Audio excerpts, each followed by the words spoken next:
Hope I'm audible to everyone.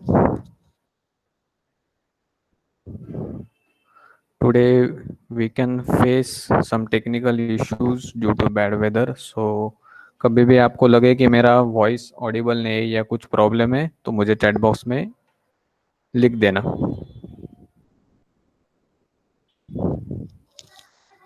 सबको screen दिखाई दे रही है, ठीक से दिखाई दे रही है?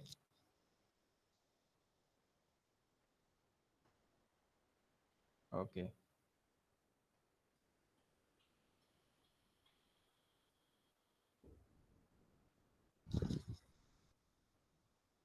ठीक है, तो हम अभी चालू करते हैं। लास्ट टाइम हम यहाँ पे रुके थे 2.4 सेक्शन के, यहाँ पे 2.4 डिटर्मिनेशन ऑफ मोलिकुलर फॉर्मूला। तो लास्ट टाइम हमने पढ़ा कि मोलिकुलर फॉर्मूला क्या होता है। Molecular formula of a compound is the formula which indicates the actual number of atoms of the constituent element in a molecule. Molecule में कौन से एटम प्रेजेंट है और वो मोलिकुलर फॉर्मूला आपको डिफाइन करता है कौन से एटम प्रेजेंट है।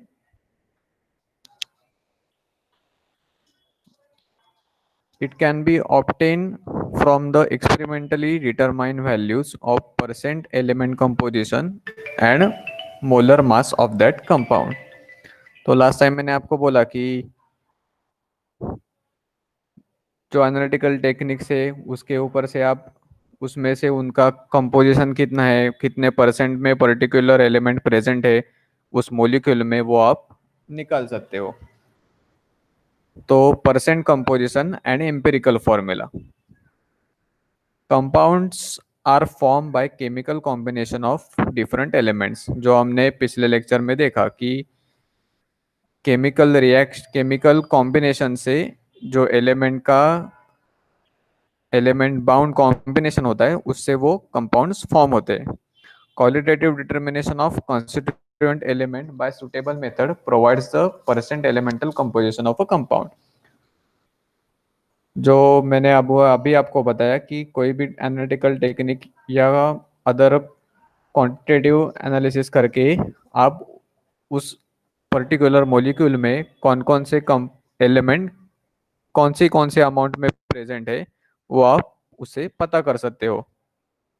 If the percent total is 100 not 100, the difference is considered as a percent oxygen। जैसा मैंने आपको बताया कि अगर कॉन्स्टिट्यूएंट एलिमेंट का अगर टोटल 100% नहीं आ रहा है तो जितना बाकी रहेगा वो हम कंसिडर करेंगे कि वो ऑक्सीजन है। From the percent composition, the ratio of atom of the constituent element in the molecule is calculated. The simplest ratio of atoms of the constituent element in the molecule is called as a empirical formula of that compound। Molecular formula can be obtained from the empirical formula। empirical formula के base पे आप molecular formula निकाल सकते हो। If the molar mass is known, और उसमें क्या है, आपको मोलर मास उस एलिमेंट का आपको पता होना चाहिए। The molar mass of the substance under examination is determined by some convenient method. अभी हम एक एग्जांपल देखेंगे जो कि 2.9 है। तो पहले हम प्रॉब्लम पढ़ते हैं। A compound contains 4.07% hydrogen, 24.27% carbon and 71.65% chlorine by mass। Its molar mass is 98.96 gram। What is the empirical formula? Atomic mass of hydrogen अभी क्या है इसमें दिया है। हाइड्रोजन जो एलिमेंट है जिनका कंपोजिशन यहाँ पे दिया है उन सब का एटॉमिक मास दिया है।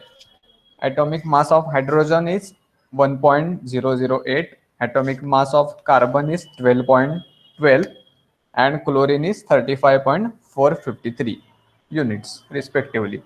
तो अभी हमें क्या निकालना है कि उसका इंपिरिकल फॉर्मूला क्या है वो निकालना है। तो उसके लिए स्टेप 1 क्या दिया है, check whether the sum of all the percentage is 100। अभी ये सब टोटल करना है आपको, हाइड्रोजन की, कार्बन की और क्लोरीन की। तो इनका 99.99 मतलब 100% उनका टोटल हो रहे। इसलिए हम अभी इसमें क्या कह सकते हैं कि इसमें ऑक्सीजन प्रेजेंट नहीं है, क्योंकि इसका टोटल ऑलरेडी 100% हो गया है। Therefore no need to consider presence of oxygen atom in the molecule. समझ में आ रहा है सबको?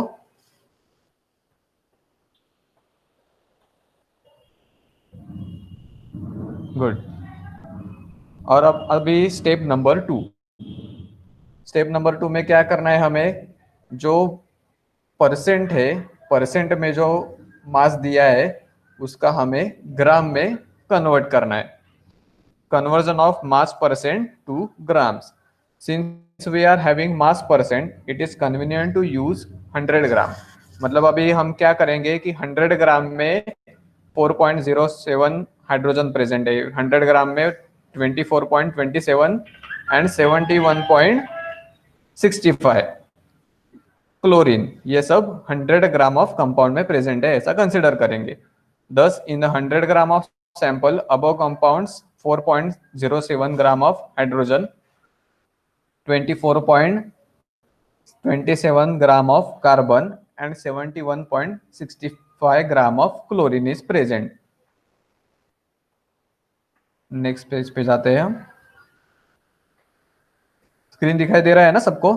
क्योंकि मैंने थोड़ा बड़ा किया है, तो नहीं दिखाई दे रहा है तो मुझे आप बताओ। ओके, तो अभी स्टेप 3 क्या है, इनको अभी हमको convert into number of moles of each element. तो अभी हमें इसके लिए क्या करना है, मोल्स में डिवाइड करने के लिए divide the masses obtained above by respective atomic masses of various elements.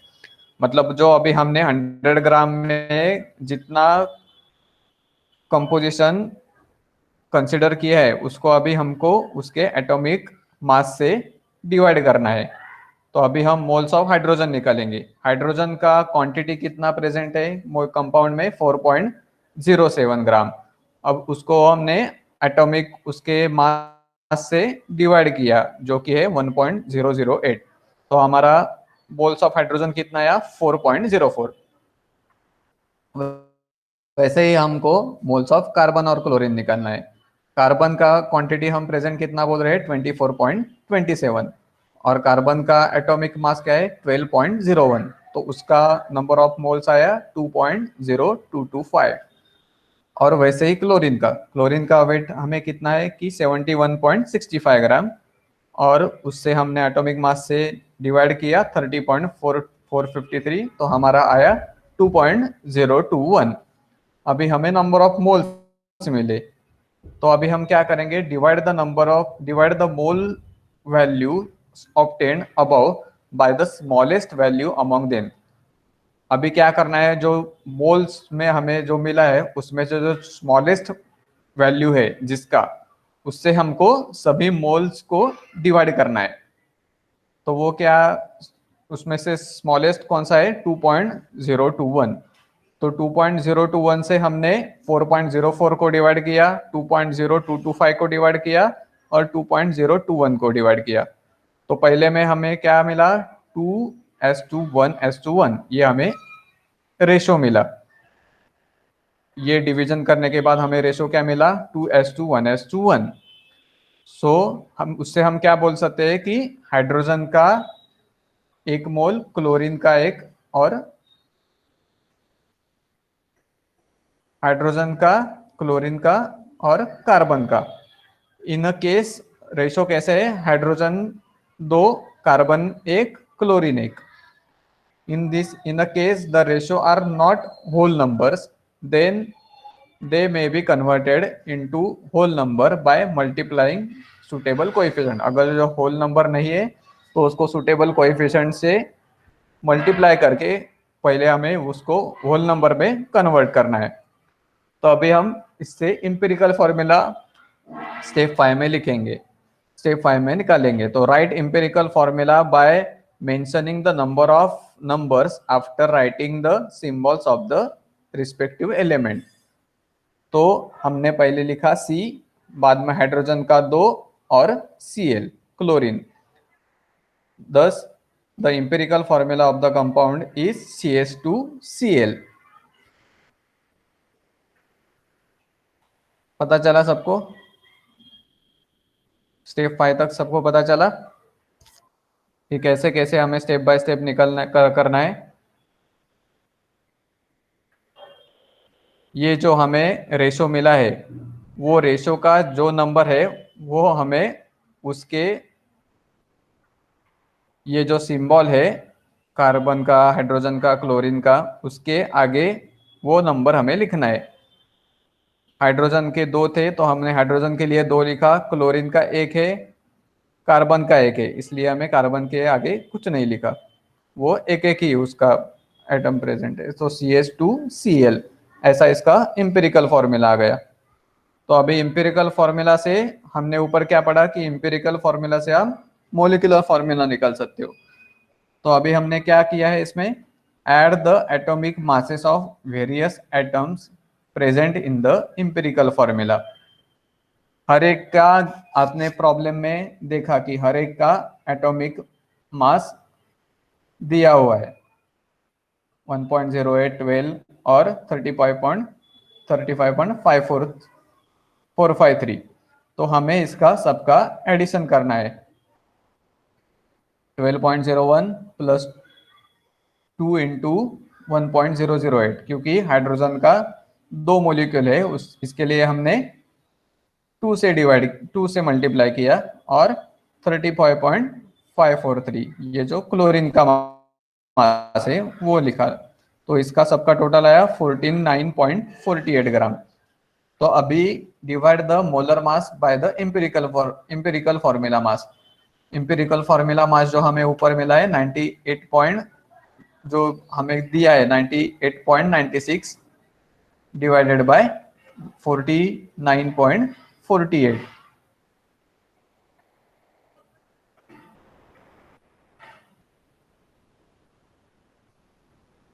ये देखो यहाँ पे मोलर मास दिया हुआ है 98.96, तो उसको हमने डिवाइड किससे किया, अभी जो हमारा इंपेरिकल मास जो है उससे हमने डिवाइड किया 49.48, तो जो ये रेशो आया 2। तो multiply empirical formula by R obtain above to get the molecular formula. तो अभी हमें क्या करना है, सिर्फ मोलिकुलर मतलब ये जो 2 आया है इसका रेशो, उसको आपको दो, मतलब ये जो 2 है उससे इंपेरिकल फॉर्मूला को मल्टीप्लाई करना है। ये जो आपका इंपेरिकल फॉर्मूला है CH2Cl, उसको आपको 2 से मल्टीप्लाई किया तो क्या हुआ C2H4, क्योंकि 2 ऑलरेडी प्रेजेंट है, C2H4Cl2। तो ये आपका मोलिकुलर फॉर्मूला है। तो कैसे स्टेप किए हमने यहाँ पे, पहले क्या किया हमने, इसमें ऑक्सीजन प्रेजेंट है कि नहीं देखा, इसके लिए हमने जो ऑलरेडी मास दिए हुए हैं उसका कैलकुलेशन किया, वो 100% आया, इसलिए हमने इसमें क्या कंसिडर किया, हमें क्या पता चला कि इसमें ऑक्सीजन नहीं है। 6 स्टेप नहीं समझ में आया, बताता हूँ मैं आपको। दूसरे इसमें क्या हुआ, बाद में हमने क्या किया, conversion of mass percent two grams. जो मास हमें परसेंट में दिया है उसको हमने ग्राम में कन्वर्ट किया। वो कैसे किया, 100 ग्राम हमने कंपाउंड आपके पास है वैसे कंसिडर किया, और उसके हिसाब से 4.07% मतलब 4.07 ग्राम प्रेजेंट है उसमें, वैसे हमने ग्राम में निकाला।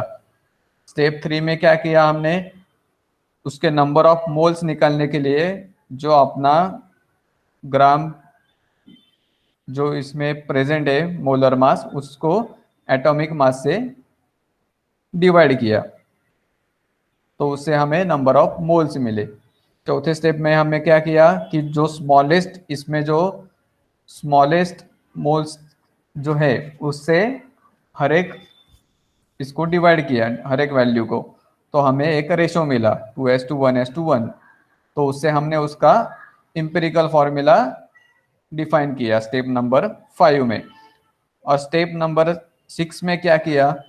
स्टेप नंबर 6 में क्या है कि मोलिकुलर फॉर्मूला। अभी हमें मोलिकुलर फॉर्मूला निकालने के लिए क्या करना पड़ता है? Add the atomic mass of various atoms present in the empirical formula. ये जो इंपेरिकल फॉर्मूला हमने निकाला CH2Cl, तो अभी इसमें हर एक एटम का उसका एटॉमिक मास से हमें उसकी एडिशन करनी है, एटॉमिक मास डालना है। तो क्लोरीन कार्बन का कितना एटॉमिक मास था? ये देखो,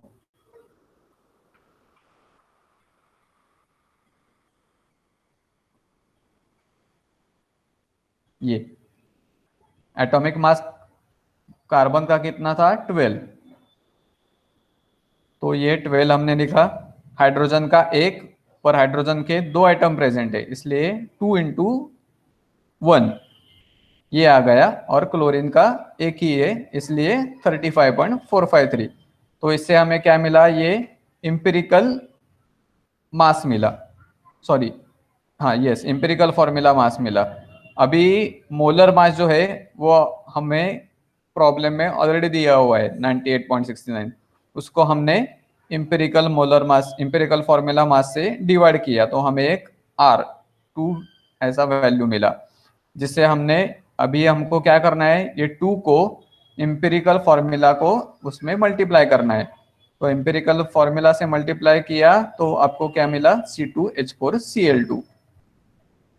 पता चला संकल्प?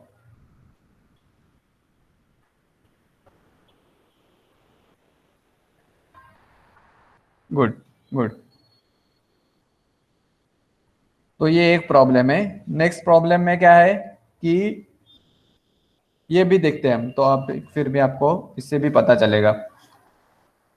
प्रॉब्लम 2.10, इसमें क्या है? A compound with molar mass 159 was found to contain 39.62% copper and 20.13% of sulfur.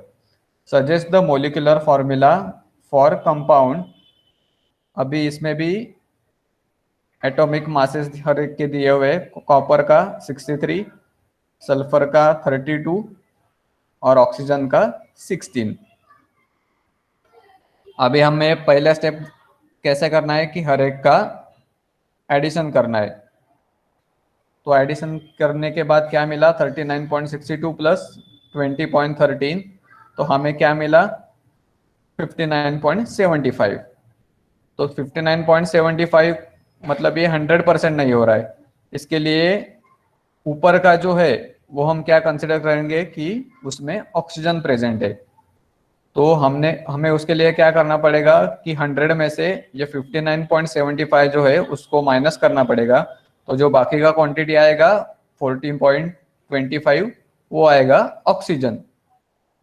This is the less than 100%, hence compound contains adequate oxygen so that the total percentage of compound element is 100%.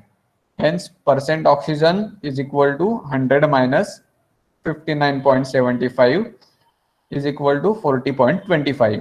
तो 40.25% उसमें oxygen present है, 39.62% copper present है और 20.13% sulphur present है। तो अभी हमें उससे उसका मोल्स निकालना है। तो हमने क्या किया, पहले वो जो वैसे स्टेप था उसके एटॉमिक, उसका जो परसेंट ऑफ कॉपर मतलब ये जो मास है उससे हमने एटॉमिक मास से उसको डिवाइड किया। 39.62 को 63 से डिवाइड किया तो 0.629 मोल्स ऑफ कॉपर मिला हमें। मोल्स ऑफ सल्फर निकालने के लिए क्या किया? 20.13 को उसका जो एटॉमिक मास है 32 उससे डिवाइड किया तो उसका 0.629 उसका मोलर मास हमें मिला, मोल्स मिला। और मोल्स ऑफ ऑक्सीजन के लिए क्या किया हमने? ऑक्सीजन कितना परसेंट है? 40.25। तो उसको 14.25 को इसका एटॉमिक मास 16 से डिवाइड किया तो हमें क्या मिला? 2.516 ये मोल्स ऑफ ऑक्सीजन मिले। तो अभी हमने अभी रेशो कैसे मिलेगा हमें, copper plus Cu S2S, S2 oxygen, copper S2 sulphur S2 oxygen.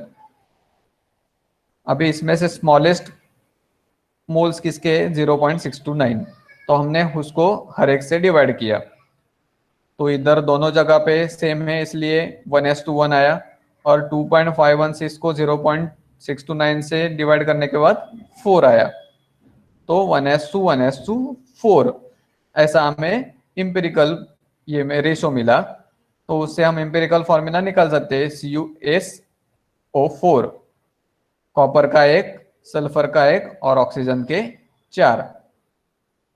जैसे यहाँ पे रेशो लिखा था हमने 2:1:1, वैसे इधर लिखेंगे 1:1:4। तो कॉपर का एक, सल्फर का एक और ऑक्सीजन के 4। तो हमें इम्पेरिकल, उससे हम अभी इम्पेरिकल मास निकालेंगे, मतलब इस हर एक का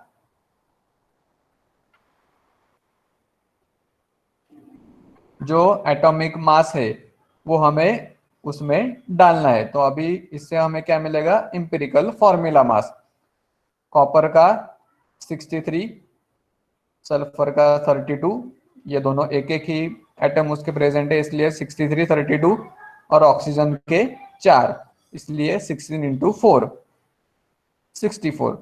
तो ये हमें सब ऐड करके कितना ये मिला, वैल्यू मिला 159।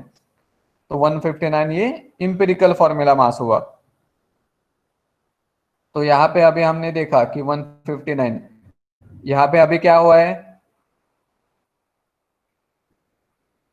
मोलर मास जो है वो equal to empirical formula mass आया। तो हमने यहाँ पे जब डिवीजन किया था molar mass divided by empirical formula mass, तो यहाँ पे अपना मोलर मास जो गिवन में दिया था वो 98.96 था, और अपना मोलर मास कितना आया था 49.48। इसके वजह से हमें ये उसके डिवीजन करके दो ये वैल्यू मिला था। और इस केस में क्या हुआ, इंपेरिकल फॉर्मूला भी उसका जो इंपेरिकल मास है और जो मोलर मास है वो दोनों भी सेम है 159 159। तो इसका डिवीजन करने के बाद कितना आएगा 1।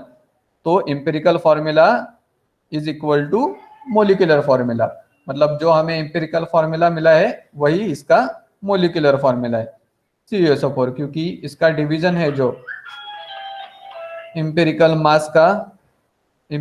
मास formula divided by molar mass divided by empirical formula मास, ये जो इसका डिवीजन है वो यहाँ पे करने के बाद हमको 1 मिला, इसलिए इंपेरिकल फॉर्मूला मास मतलब empirical formula is equal to molecular formula.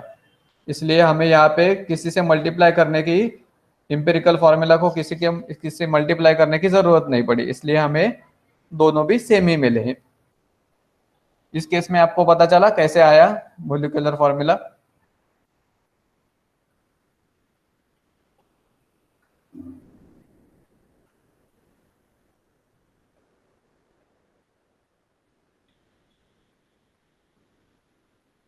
Arya, Sameer, okay. ये स्टेप ध्यान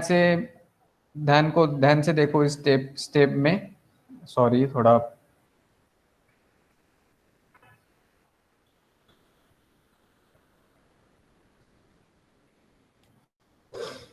पेजेस ऊपर चला जाए।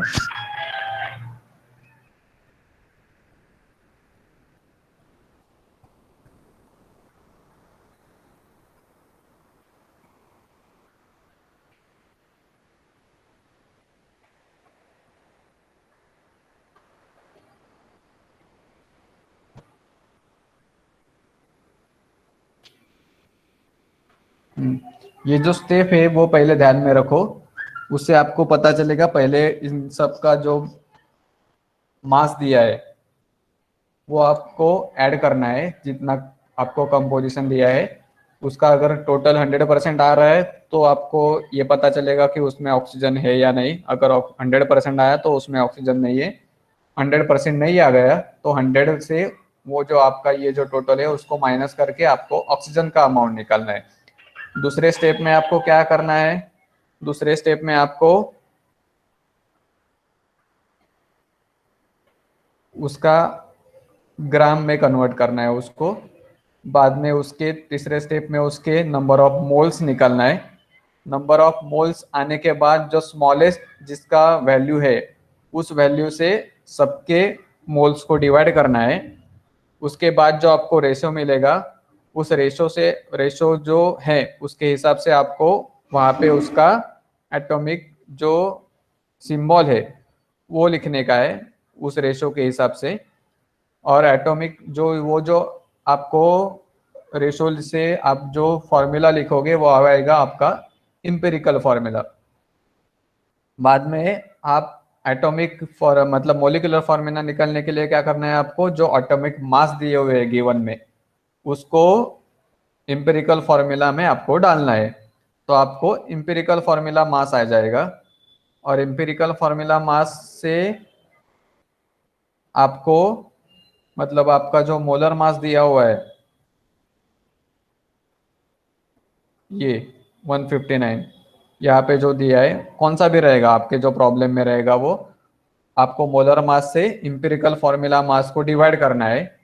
उसका जो डिवीजन का वैल्यू आ रहा है उससे आपको इंपेरिकल फॉर्मूला को मल्टीप्लाई करना है और इंपेरिकल फॉर्मूला को मल्टीप्लाई करने के बाद जो आएगा वो आपका मोलिकुलर फॉर्मूला आ जाएगा। तो ये सब स्टेप याद रखो। सबको पता चला कि एटॉमिक मतलब मोलिकुलर इंपेरिकल फॉर्मूला और मोलिकुलर फॉर्मूला कैसे निकलते हैं।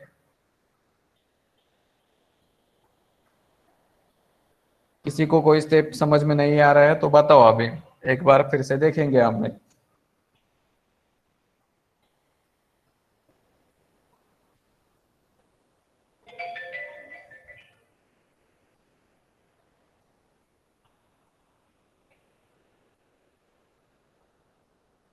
ओके, तो अभी हम आगे बढ़ते हैं।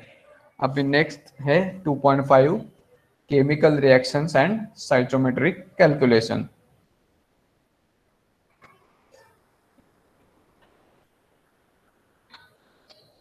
स्क्रीन दिख रहा है सबको?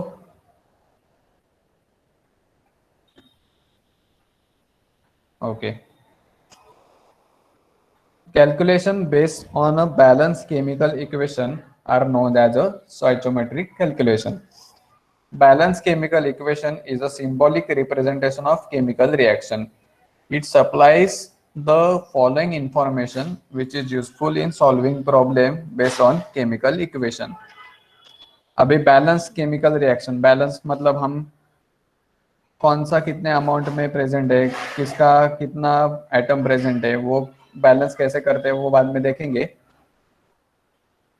Balance chemical equation is a symbolic representation of chemical reaction.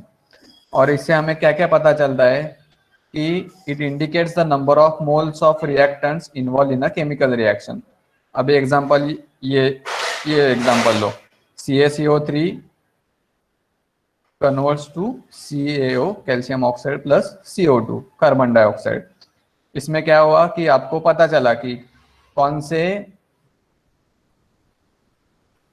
Reactant के कितने मोल थे। कैल्शियम का 1 मोल था, कार्बन का 1 था, ऑक्सीजन के 3 थे। तो इससे आपको पता चला कि कौन कौन से रिएक्टेंट के मोल्स कितने प्रेजेंट है उस केमिकल रिएक्शन में, number of moles. It indicates the number of moles of the reactants involved in the chemical reaction and the number of moles of the product form. Product के moles कितने form हो गए वो आपको पता चलता है।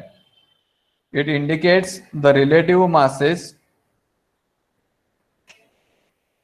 It indicates the relative masses of the reactants and products linked with the chemical change. और तीसरा, it indicates the relationship between the volumes of the gaseous reactant and a product at a STP. अभी STP क्या है सबको पता है? STP का क्या फुल फॉर्म है पता है किसी को? ओके, अथर्व नहीं बोल रहा है, संकल्प नहीं, समीर, आर्या।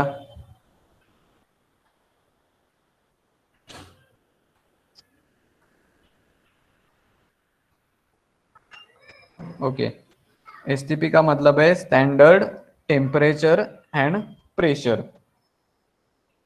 अभी समझो ये रिएक्शन है, ये एक सिस्टम है, ये एक सिस्टम है। अगर ये रिएक्शन अभी कंसिडर करो कि एक सिस्टम है, वो अभी हम एसटीपी, एसटीपी मतलब क्या, at a standard temperature and pressure a system इस, मतलब आप कभी बोल सकते हो कि ये at a standard and the standard temperature and pressure है, ऐसा कभी बोल सकते हो। A system, if the system have a temperature of 0 degree centigrade and a pressure equal to atmospheric pressure that is equal to 1 atmosphere। मतलब क्या, अगर उस सिस्टम का टेम्परेचर अगर 0 डिग्री सेंटीग्रेड हो और उसका प्रेशर 1 एटमॉस्फेयर अगर रहेगा, तो उसको स्टैंडर्ड टेम्परेचर एंड प्रेशर ऐसे बोलते हैं। मतलब क्या, आप एक कहीं पे लिख भी सकते हो आप कि a system is said to have a temperature of 0 degree centigrade and a pressure equal to 1 atmosphere।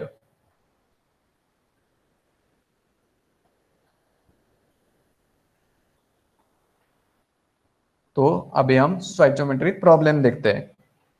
Generally problem based on stoichiometry are of the following types. पहला क्या है, problem based on mass to mass relationship, problem based on mass to volume relationship and problem based on volume to volume relationship. ये अभी क्या है वो आपको problem में पता चलेगा। मतलब मास टू मास मतलब क्या है, वॉल्यूम टू वॉल्यूम क्या है, वो आपको पता चलेगा जब हम प्रॉब्लम देखेंगे। तो problem step involves in the problem based on stoichiometric calculation. Step क्या करते हैं हम, वो अभी देखेंगे।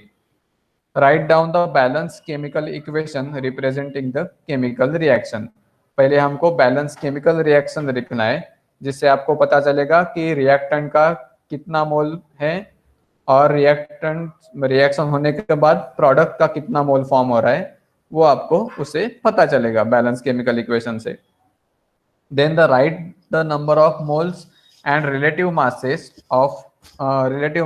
or volumes of the reactant and products below the represent respective formulae। relative masses or volumes should be calculated from the respective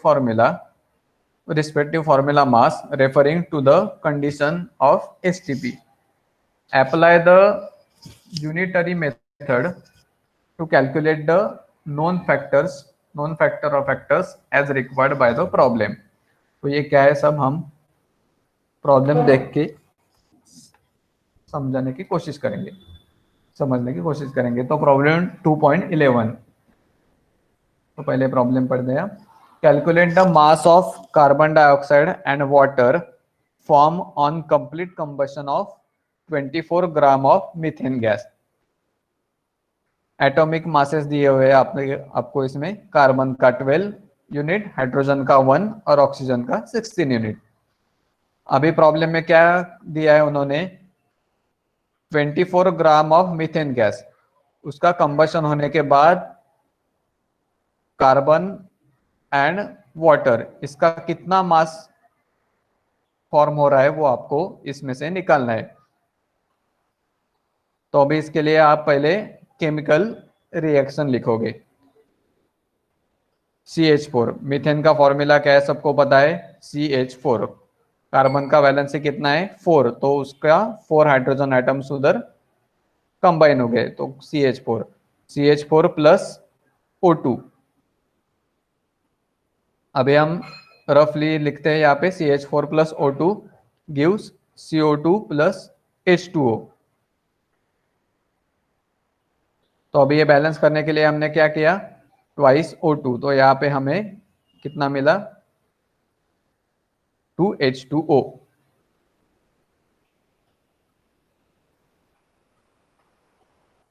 अभी आपको ये बैलेंस करना, केमिकल रिएक्शन कैसे, आप कब पढ़े हो कभी, रिएक्शन बैलेंस कैसे करते हैं? ओके, तो ये सबको पता है पहले ही। इसके लिए मैं हम अभी उसमें ज़्यादा टाइम हमारा कंज्यूम नहीं करेंगे। पहले हम देखेंगे CH4। समीर, मैं आपको आपको आगे जाके बताऊंगा कि रिएक्शन कैसे ये करते हैं। आप फिक्र मत करो, मैं आपको बताऊंगा कि कैसे रिएक्शन बैलेंस करते हैं। तो यहाँ पे अभी ये हमने बैलेंस केमिकल इक्वेशन लिखा। तो अभी पहला स्टेप क्या था कि आपको बैलेंस केमिकल इक्वेशन लिखना है। दूसरा स्टेप क्या था कि write the number of moles at the relative mass and the relative masses और volumes of the reactants and products below the respective फॉर्मूले। तो अभी हमने क्या किया, CH4 कार्बन का कितना है, एटॉमिक मास 12 है। 12 प्लस हाइड्रोजन का 4, प्लस मतलब हाइड्रोजन का एटॉमिक मास 1, तो उसके 4 मोल प्रेजेंट है, तो 4 इंटू 1 4। तो 4 प्लस 12 प्लस 4 प्लस ऑक्सीजन के 2, 16 ऑक्सीजन ट्वाइस, मतलब ये 2 बार है, मतलब 16 इंटू 2 32 इंटू 2 दैट इज 64। तो ये 16 ग्राम आ गया इसका CH4 का, मीथेन का, और ट्वाइस O2 इसका 64 आया, 64 ग्राम। अभी प्रोडक्ट का CO2, CO2 के लिए क्या किया, 12 प्लस ऑक्सीजन के 2, इसलिए 16 इंटू 2 32, दैट इज 32 प्लस 12 44। और वाटर का, पहले वाटर का निकालते हैं। 2 हाइड्रोजन के 2, इसलिए 2 प्लस एक ऑक्सीजन का, इसलिए 16, ये 18 हुआ। और ऑक्सीजन वाटर के 2 मॉलिक्यूल प्रेजेंट है, इसलिए 2 इंटू 18 इज इक्वल टू 36। तो हमने सेकंड स्टेप में क्या किया, हर एक एटम के नीचे उसका एटॉमिक मास लिख दिया। उसे जो मतलब जितने एटम्स प्रेजेंट है उस हिसाब से उसका मल्टीप्लिकेशन करके उसका मास लिख लिख दिया। बाद में उसका एडिशन करके जिसका जितना ग्राम हो रहा है वो मास हमने लिखा, 16, 64, 44 और 36। अभी next, hence 16 gram of methane gas on complete combustion will produce 44 gram of CO2। मतलब अभी हमने क्या पता चला इससे, यहाँ पे हमारा प्रॉब्लम क्या था, आपको calculate the mass of carbon dioxide. तो अभी हमने क्या इससे कंक्लूजन निकाला, ये जो हमारा आ रहा है रिएक्शन बैलेंस केमिकल इक्वेशन करने के बाद जो प्रोडक्ट हमारा बन रहा है CO2 कार्बन डाइऑक्साइड और वाटर, तो कार्बन डाइऑक्साइड का कितना ये हुआ, 44 ग्राम्स इतना प्रोड्यूस हुआ। तो 24 gram of methane gas is equal 24 gram of methyl is equal to 24 divided by 16 into 44, that is 66 gram of CO2। मतलब ये कितना ग्राम था, 16 ग्राम था। ये हमारा कैलकुलेशन किस हिसाब से आया कि 16 gram of methane on combustion it will produce 44 gram of carbon dioxide. और हमें कितना कंबक्शन होने के बाद निकालना है, 24 ग्राम। तो उसके लिए हमने वो कैलकुलेशन किया 24 ग्राम के लिए, मतलब 16 ग्राम में इतना आ रहा है 44, तो 24 के लिए कितना, तो 24 के लिए हमें 24 ग्राम के लिए हमें मिला 66 ग्राम ऑफ CO2। सिमिलरली आपको वाटर का निकालना है। अभी 16 ग्राम में वाटर कितना मिला आपको, 16 gram of methane gas on combustion produce 36 gram of water. So 24 gram of methane gas will produce 24 divided by 16 into 36 is equal to 54 gram of water. पता चल रहा है सबको क्या कैसे निकल रहे हैं हम।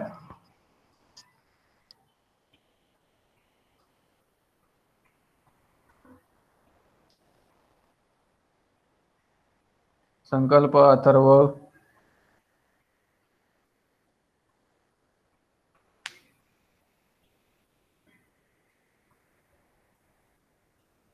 पहला स्टेप क्या किया हमने, बैलेंस केमिकल इक्वेशन लिखा। बैलेंस इक्वेशन लिखने के बाद हमने क्या किया, हर एक का जो एटॉमिक मास है वो उसके नीचे लिखा। एटॉमिक मास का एडिशन करके उस मॉलिक्यूल का जो मोलर मास आ रहा है वो निकाला उससे। 16 ग्राम, 64 ग्राम, 44 ग्राम, 36 ग्राम। अभी हमने इससे हमें क्या पता चला कि 16 gram of methane gas on combustion gives 44 gram of carbon dioxide and 36 gram of water. ये हमें कितने में मिला कंबशन करके, 16 ग्राम में। हमारा प्रॉब्लम क्या बोल रहा है, हमें 24 ग्राम में कितना कंबशन होने के बाद कितना मिल रहा है। समीर क्या बोल रहा है, sir 16 gram of, can you explain from there. Okay, तो अभी हमने, हाँ वही बोल रहा हूँ मैं समीर, ये हमें इस इक्वेशन से हमें क्या मिला कि 16 ग्राम जब मीथेन गैस कंबशन, उसका कंबशन होता है तो हमें 44 ग्राम्स ऑफ कार्बन डाइऑक्साइड मिलता है और 36 ग्राम ऑफ वाटर मिलता है। और हमारे प्रॉब्लम में हमने क्या निकालने को बोला है कि 24 ग्राम मीथेन गैस जब कंबशन होता है तो अब आपको कितना कार्बन डाइऑक्साइड और वाटर मिलेगा।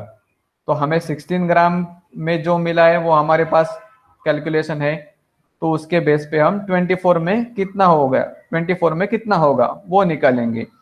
तो वो क्रॉस मल्टीप्लिकेशन करके हम 24 ग्राम अगर कंबशन हुआ मीथेन का तो कितना निकलेगा मतलब 24 डिवाइडेड बाय 16 इंटू 44, तो हमें 66 ग्राम ऑफ CO2 मिला।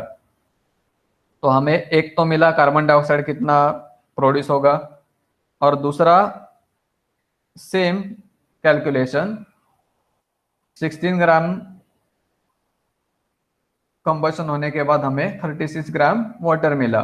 तो 24 ग्राम मीथेन गैस का कंबशन होने के बाद हमें कितना वाटर मिलेगा, 24 डिवाइडेड बाय 16 इंटू 36, क्योंकि 36 हमें 16 ग्राम कंबशन होने के बाद मिला है, तो उससे क्या हुआ 54 ग्राम ऑफ वाटर।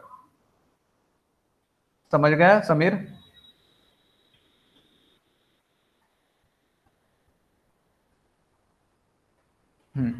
इस पे ध्यान दो, ये हमें 16 ग्राम में मिला है। प्रॉब्लम में हमने पूछा है कि 24 ग्राम में कितना होगा, इसलिए हमने क्रॉस मल्टीप्लिकेशन किया और 24 कंबशन होने के बाद 24 ग्राम ये कंबशन होने के बाद कितना मिलेगा वो निकाला हमने। अभी दूसरा एक प्रॉब्लम देखते हैं हम। ये अभी उससे क्या बोल सकते हो कि अभी ये आपको ये मास टू मास रिलेशनशिप था।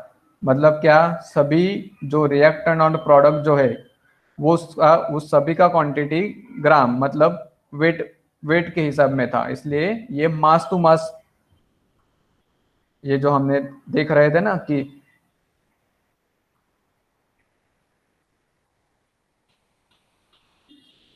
रिलेटिव मासेस और वॉल्यूम शुड बी कैलकुलेटेड,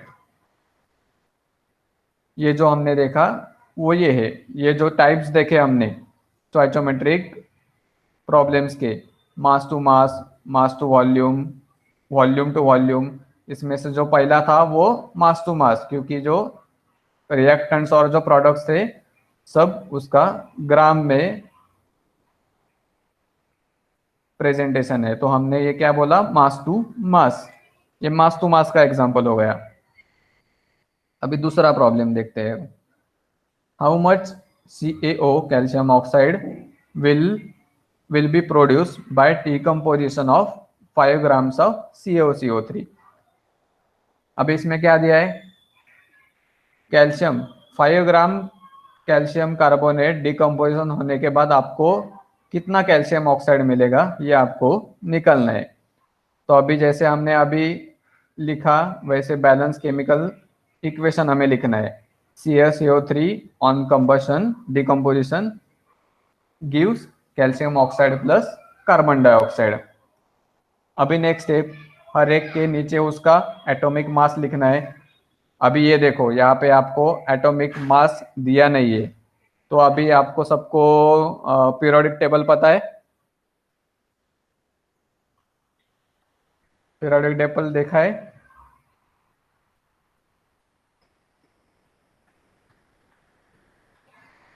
तो पीरियोडिक टेबल में सबके एटॉमिक मासेस दिए रहते हैं। जो मेन मेन एलिमेंट है उसके आपको एटॉमिक मासेस जो है मेन मेन एटम उसके आपको एटॉमिक मासेस आपको याद रखने पड़ेंगे, क्योंकि ये एटॉमिक मास आपको याद रहेगा तो ही ये प्रॉब्लम आप सॉल्व कर सकते हो।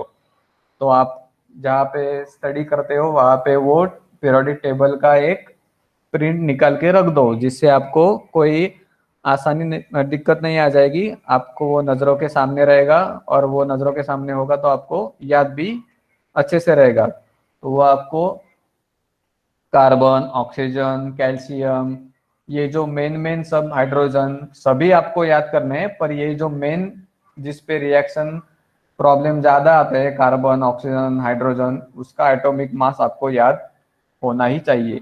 नहीं तो आप यहाँ पे जब भी अभी पिछले प्रॉब्लम में कैसे यहाँ पे एटॉमिक मास सबके दिए हुए थे, तो उसमें कुछ आपको दिक्कत नहीं आएगी, आप आसानी से सॉल्व कर सकोगे। पर यहाँ पे अभी देखो, अभी आपको कैल्शियम का एटॉमिक मास नहीं दिया है,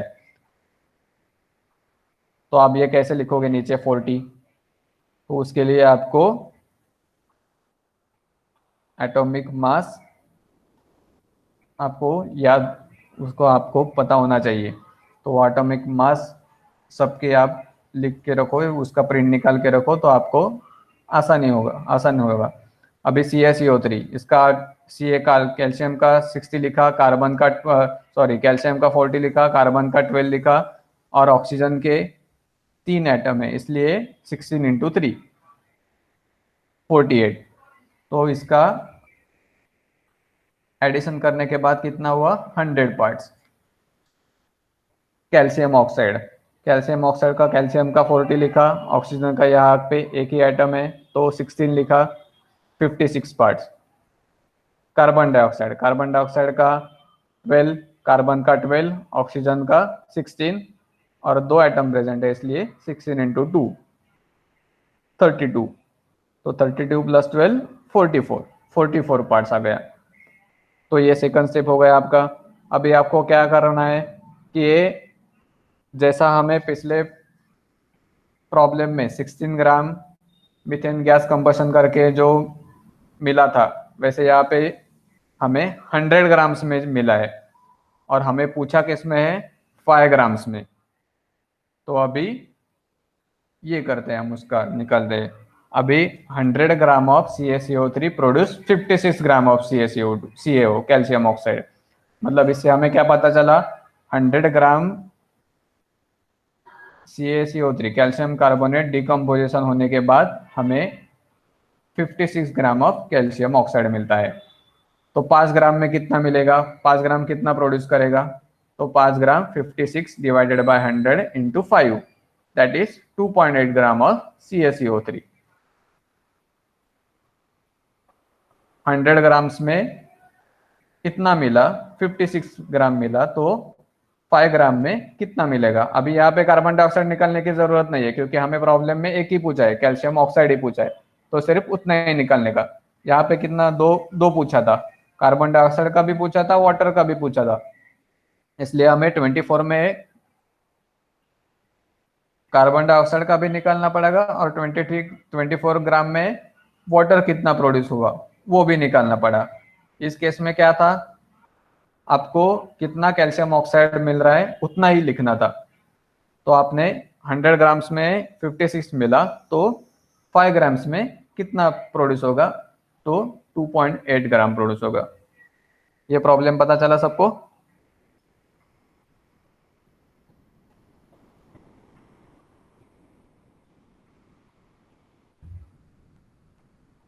गुड। एक ही ये आपको बैलेंस केमिकल रिएक्शन लिखना लिखना चाहिए अच्छे से, ठीक से। अगर बैलेंस केमिकल रिएक्शन भी गलत हुआ तो भी इसका प्रॉब्लम का आंसर गलत आ सकता है, क्योंकि जो ये मल्टीप्लिकेशन करने के बाद आपका जो आएगा, वो अगर हर एक मॉलिक्यूल का अगर मोलर मास नहीं आया ठीक से, तो आपका वो प्रॉब्लम गलत हो सकता है। तो पहला क्या है कि ठीक से बैलेंस केमिकल इक्वेशन लिखने का, उसके बाद हर एक का एटॉमिक मास और उसके कितने एटम प्रेजेंट है उतना ध्यान रखने का। नहीं तो यहाँ पे 14 + 12 और 16, ऑक्सीजन का सिर्फ 16 लिखोगे तो भी आपका आंसर गलत आएगा, क्योंकि ऑक्सीजन तीन तीन एटम है ऑक्सीजन के प्रेजेंट, तो 16 × 3 करना पड़ेगा आपको।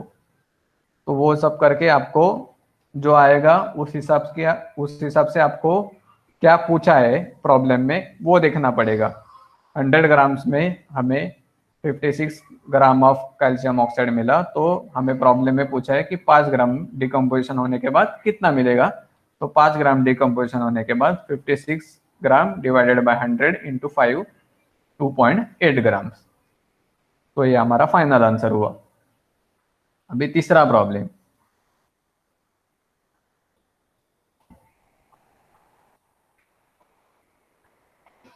how many liters of oxygen at STP are required to burn completely 2.2 gram of propane, that is C3H8। अभी इसमें क्या है, प्रोपेन गैस आपको ऑक्सीजन का कितना लीटर, कितना अमाउंट लग रहा है to burn completely 2.2 grams of propane. Propane gas 2.2 gram of propane gas completely burn करने के लिए आपको कितना लीटर ऑक्सीजन लग रहा है, लगने वाला है, वो आपको निकालना है। तो पहले आपको पहला आपका स्टेप कि आपको बैलेंस केमिकल इक्वेशन लिखना है। तो ये आपका बैलेंस इक्वेशन आया, C3H8 propane plus 5 oxygen gives CO2 plus H2O। तो अभी इसमें क्या आया, हर एक का उसके नीचे आपको उसका एटॉमिक मास लिखना है। कार्बन का 12, 3 एटम है इसके लिए, 12 × 3 36, और हाइड्रोजन का 8 एटम प्रेजेंट है इसके लिए, 8 × 1 8।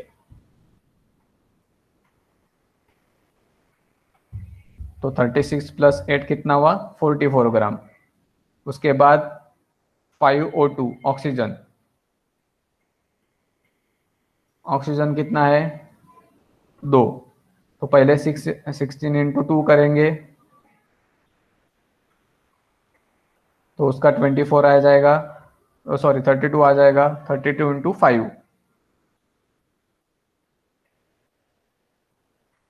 अभी यहाँ पे क्या देखा है, पर ऑक्सीजन कैसे है, लीटर में है।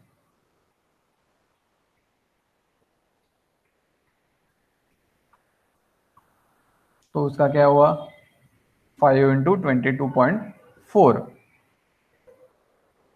तो अभी हमें क्या मिला, where 1 mole of ideal gas occupies 2.4 litre of volume, thus 44 gram of propane requires 112 liters of oxygen of complete combustion, 2.2 gram of propane will require. अभी हमें क्या मिला, ये 44 ग्राम के लिए मिला। तो अभी 44 ग्राम के लिए 112 लीटर ऑक्सीजन जरूरत पड़ी उसको कंप्लीट कंबशन होने के लिए। तो प्रॉब्लम में क्या पूछा है, 2.2 ग्राम करने के लिए, कंप्लीट कंबशन करने के लिए कितना ऑक्सीजन लगेगा, कितना लीटर ऑक्सीजन लगेगा। तो 2.2 ग्राम कंप्लीट कंबशन होने के लिए 5.6 litres of oxygen, 5.6 litre oxygen हमें लगेगा at STP for a complete combustion.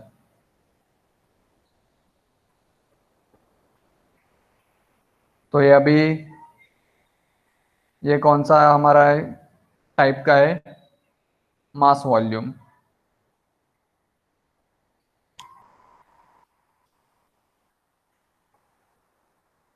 Mass volume equation था ये।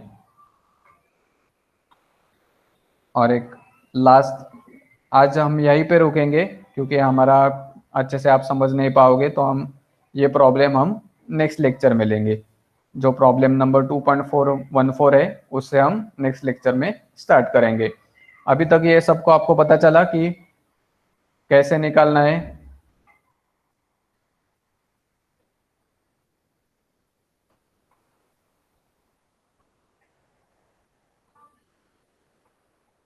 सबको पता चला कि एटॉमिक मास से बैलेंस केमिकल इक्वेशन करके आपको कैसे हर एक का कंपोजिशन निकालना है।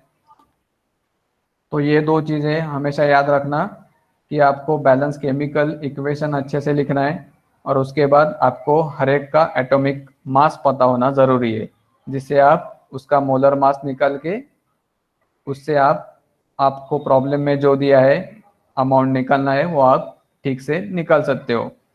तो इसमें दो चीज़ें ज़रूरी है, एक बैलेंस केमिकल इक्वेशन और हर एक का एटॉमिक मास। ये आपको एक्यूरेट पता होना ही चाहिए, तो ही आपका प्रॉब्लम सॉल्व हो अच्छे से, मतलब करेक्टली सॉल्व हो जाएगा। नहीं तो 100% आपका आंसर गलत आने वाला है। तो आज हमने देखा कि मोलिकुलर फार्मूला कैसे निकालते हैं, एम्पिरिकल फार्मूला कैसे निकालते हैं, और नेक्स्ट टॉपिक में हमने देखा कि स्टोइचोमेट्रिक कैलकुलेशन में कैसे हर एक हमें जो दिया रहता है उसका प्रोडक्ट का मास निकालना है, या कितना अमाउंट ऑफ रिएक्टेंट लग रहा है उसका अमाउंट कैसे निकालने का, उसके लिए स्टेप कौन से फॉलो करने, वो देखा हमने। कौन से स्टेप करके फॉलो करके आपको वो अमाउंट मिल सकता है। ये आप प्रॉब्लम एक बार अच्छे से घर पे फिर से देख लो। अगर कुछ नहीं समझ में आता है तो नेक्स्ट लेक्चर में स्टार्टिंग में ही पूछो मुझे, तो हम एक बार फिर से रिवाइज करेंगे और बाद में नेक्स्ट प्रॉब्लम से स्टार्ट करके आगे का टॉपिक कवर करेंगे। अभी तक सबको पता चला?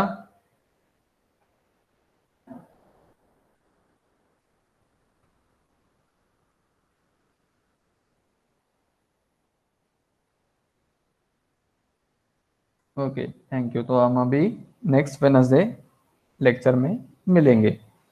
तब तक आप मैंने जो बोला वो पीरियोडिक टेबल का प्रिंट निकल के सामने रखो, उसका एटॉमिक जो मास है वो सब याद करके पढ़ो। बाद में नेक्स्ट लेक्चर में हम आगे के प्रॉब्लम देखेंगे।